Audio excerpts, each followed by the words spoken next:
అయినా గొప్పలు మాట్లాడుతుంటారు కాళేశ్వరం అని.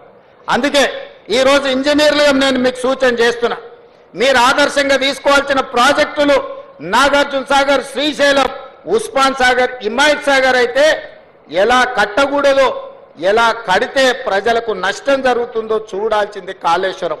తప్పకుండా మీరు ఉద్యోగంలో చేరిన తర్వాత శ్రీశైలం, నాగార్జున సాగర్ సందర్శించాలి, మోక్షగుండం విశ్వేశ్వరయ్య కట్టిన హిమాయత్ సాగర్, ఉస్మాన్ సాగర్ని సందర్శించాలి.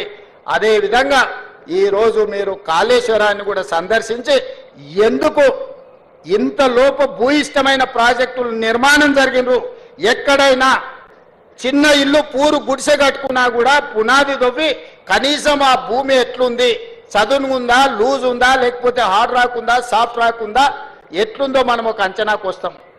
కానీ వేల కోట్ల రూపాయలు పెట్టి నిర్మిస్తున్న మేడిగడ్డ, అన్నారం, సుందిళ్ళ ప్రాజెక్టులు కట్టిన దగ్గర కనీసం సాయిల్ టెస్ట్ కూడా చేయలేదు. పెద్దసారి హెలికాప్టర్లో పోకుంటూ కిందికి చూసి ఇంజనీర్ గారికి చూపించారు, ఇక్కడొక బ్రిడ్జ్ కట్టి, ఇక్కడొకటి కట్టి, ఇక్కడొకటి కట్టాలి.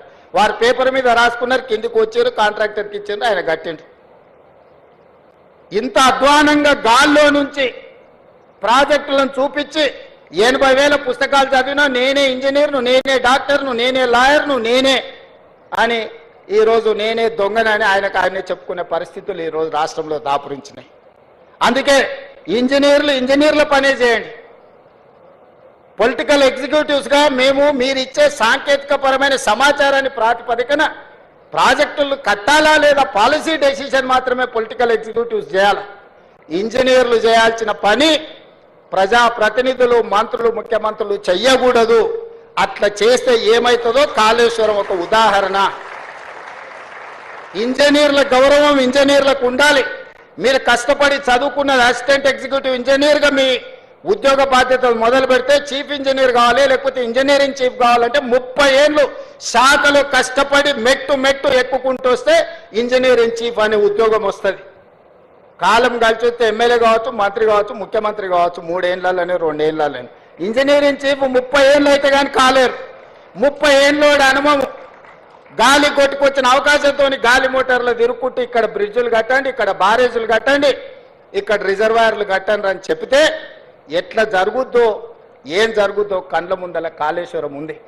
అందుకే ఎవరైనా అధికారులు, నేను స్పష్టంగా చెప్తున్నా, రాజకీయ నాయకులకు ఉన్న పరిమితమైన జ్ఞానంతో మీకు ఏదైనా చెబితే చేస్తే తర్వాత ఊచలు లెక్క పెట్టాల్సింది మీరే.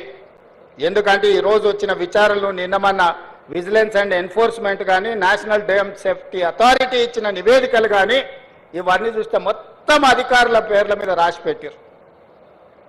ఇచ్చిన ఆదేశాలు ప్రజాప్రతినిధులకు సంబంధించినవి, అమలు చేసింది అధికారులు.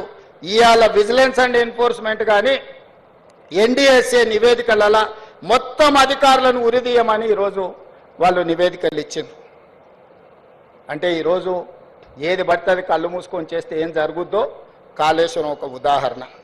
అందుకే శాఖలో మొదటి రోజు చేరబోతున్న మీకు రేపు భవిష్యత్తులో ఈ రాష్ట్రానికే బాధ్యత వహించే చీఫ్ ఇంజనీర్లుగా మీరు ఎదిగే అవకాశం ఉంది.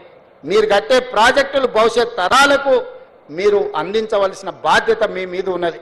అందుకే మీరు కూడా సరైన విధంగా అంచనాలు వేసుకొని స్ట్రక్చరల్ ఇంజనీర్ ఏం పని చేయాలి, సిడిఓ సెంట్రల్ డిజైన్ ఆర్గనైజేషన్ నుండి ఇంజనీర్లు ఏం పని చేయాలి, ప్రాజెక్టులు సూపర్వైజ్ చేసే వాళ్ళు ఏం చేయాలా, ఎవరు ఏం పని చేయాలనో వాళ్ళు అదే పని చేయాలి. వెనకటికి సామెత ఉంది కదా, గాడిద చేయాల్సిన పని గాడిద చేయాలా, గుర్రం చేయాల్సిన పని గుర్రం చేయాలా అని. సో అందుకే ఎవరు చేయాల్సిన పని వాళ్ళు చేయాలనేదే నా సూచన. ఈరోజు తెలంగాణ రాష్ట్రానికి జరిగిన అన్యాయం గత పాలకుల నిర్ణయాల వల్ల, లోపభూయిష్టమైన ప్రాజెక్టుల నిర్మాణం వల్ల ఈరోజు ఏ ప్రాజెక్టు ఉంటుందో ఎప్పుడు కూలుతుందో తెలియదు. ఈ మధ్యలో సీతారామసాగర్ కూడా కట్టిన పిల్లర్స్ కానీ అన్ని కూలిపోయినట్టుగా అనిపిస్తున్నాయి. అసలు ఏ ప్రాజెక్టును ముట్టుకోవాలనో, ఎవరితో మాట్లాడాలనో గాల్లో పీక మేడలు కూలినట్టు కూలిపోతున్నాయి అని అంటే దీనికి కారణం వేదిక మీద ఉన్న అధికారులు కానీ, ఇక్కడ కొత్తగా చేరబోతున్న మీరు కానీ ఆలోచన చేయండి. అందుకే ఉత్తమ్ కుమార్ రెడ్డి గారు ప్రతి ఒక్క ప్రాజెక్టును ప్రత్యక్షంగా వారే క్షేత్రస్థాయిలో పర్యటనకు వెళ్ళి ప్రతి ప్రాజెక్టును డీటెయిల్గా స్టడీ చేసి